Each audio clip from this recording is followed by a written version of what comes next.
रस्सा. फ्रायडे म्हणलं की कसं एकदम मटन बिटन पाहिजे खायला. आज आलो आहे आपण संदीपला, चंदननगर ब्रांचला, आमच्या ऑफिसच्या जवळच आहे. तर आज आपण खाऊ मटन आळणी. मटन मीठ मिरची इथलं एकदम खास आहे, दाखवतो तुम्हाला. नंतर भाकरीत चुरून मस्त मटन उकड बोकडाचं मटन उकड खायची पण मजा वेगळीच आहे. हा मटन मीठ मिरची.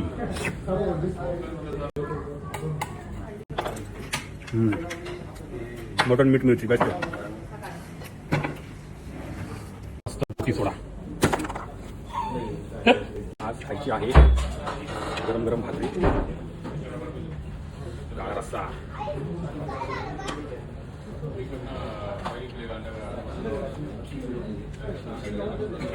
एक नंबर.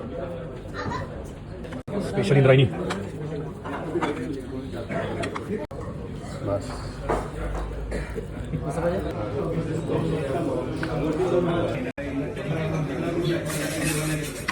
इंद्रायणी भात खाण्याची मजा मटणाबरोबर वेगळीच आहे.